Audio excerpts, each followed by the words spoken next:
Olá, trilheiros, dia 2 de dezembro de 2019, continuamos aí com o nosso trabalho de seleção de fatos relevantes e notícias que acreditamos mexem no mercado, tá bom? Nossa seleção foi bacana, tivemos esse final de semana aí, não selecionamos tudo, tem muita coisa que sai, mas acreditamos que selecionamos o que é que de fato está mexendo a macroeconomia da Bolsa Mundial e, consequentemente, impactando na nossa bolsa aqui. Então, começamos olhando um pouquinho lá para o lado de fora, né? O mês de novembro foi o melhor mês desde junho para o mercado de ações nos Estados Unidos, né? O principal centro financeiro mundial, digamos assim, e segue aquela lógica de que continua subindo no boato e não no fato. Não tivemos ainda um fechamento aí de um acordo tarifário entre os Estados Unidos e a China, e a gente continua vendo uma alta nas bolsas, muito mais, eu diria, pela inércia, porque muito do que está aí já está no preço, então a inércia segue, isso funciona muito na bolsa, tá certo? O que nós temos recente agora foi mais um tweet aí do Trump, onde ele ataca um pouco não, né? Um pouco, eu estou querendo ser gentil, o aço brasileiro e o aço argentino, dizendo que nós estamos desvalorizando muito nossas moedas e isso torna os nossos produtos mais competitivos e os produtos americanos menos competitivos, né? Então, com certeza, nós teremos aqui no fronte interno, aqui dentro no Brasil, uma queda de empresas relacionadas à exportação de aço para os Estados Unidos com esse tweet aí, né? E pelo que a gente entendeu ali, nós temos uma lógica de que o Trump está incentivando meio que uma guerra, guerra cambial, né? Os países estão sofrendo, digamos assim, um ataque especulativo, como é o caso brasileiro, e ele diz que nós estamos desvalorizando nossa moeda. Não é isso que está acontecendo. Na realidade, o que está existindo é uma fuga de ativos mais arriscados, né? Então, o mercado ele vê essa bolsa americana muito esticada, essa economia chinesa, que vai ser o nosso próximo tópico, né?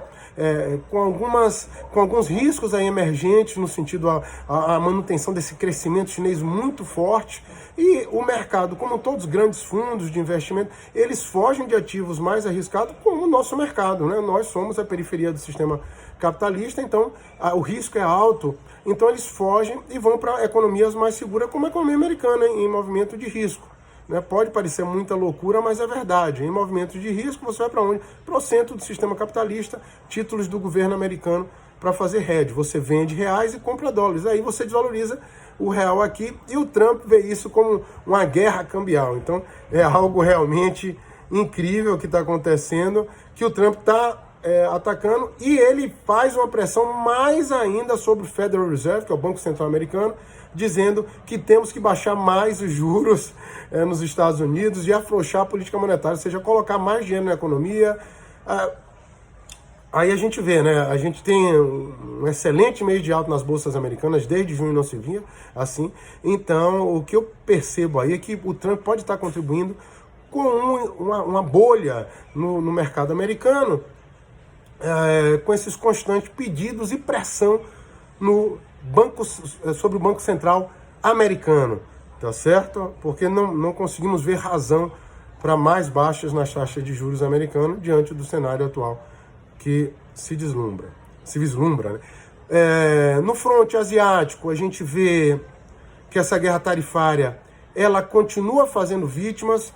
Vimos as exportações da Coreia, que é um grande centro exportador, então é como se fosse uma referência, um benchmark, né? Não só a Coreia, nós temos a economia global, as 10 principais, não a economia global, mas as 10 principais países exportadores tendo queda nos seus embarques desde setembro. Então, sim, essa guerra tarifária está sendo sentida pelos mercados, tá certo?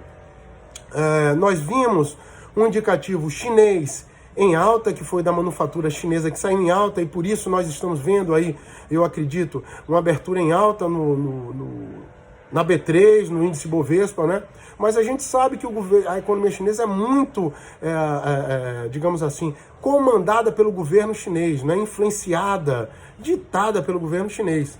Então, é um indicativo que a gente vê que o governo chinês está trabalhando para manter o aquecimento, mas que ao redor do mundo a gente percebe com essa queda dos embarques nos 10 países que mais exportam, tá certo?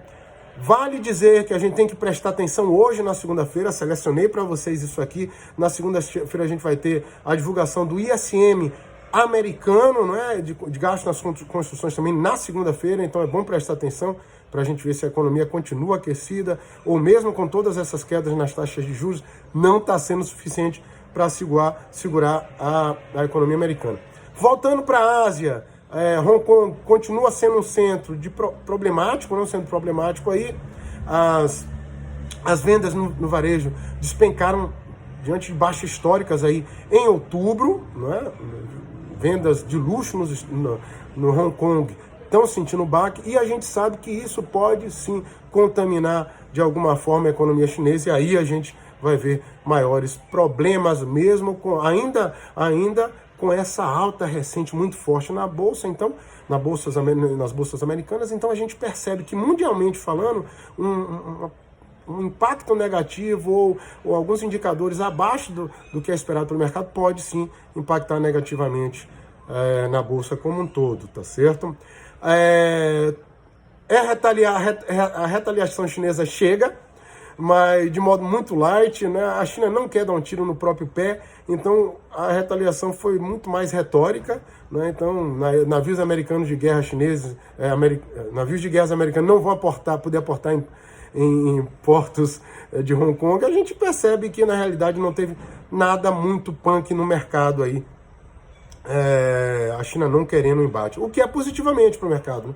A China está tentando um ajuste aí, tá certo? Então, no front externo é isso que eu queria chamar a atenção. Claro que tem mais coisa aí, mas no Brasil agora é a hora do Brasil. Vamos para o Brasil agora, porque hoje é só segunda-feira, só está começando.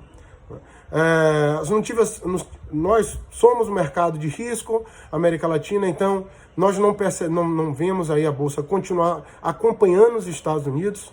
Eu acredito muito que essa alta do dólar, muito forte aqui, ela encarece os insumos e dificulta uma futura baixa de juros aqui pelo Copom, pelo Comitê de Política Monetária, né? Então isso dificulta uma política monetária mais frouxa no Brasil quando o dólar sobe. Então não dá para a gente pensar isso de modo positivo para o Brasil. Então toda aquela expectativa de mais baixa na taxa de juros, a gente fica com mais receios de que isso aconteça. Eu falo mercado, né? Fica com mais receios, e aí tá aí a razão possivelmente para a gente não estar subindo tão forte seguindo os Estados Unidos, né?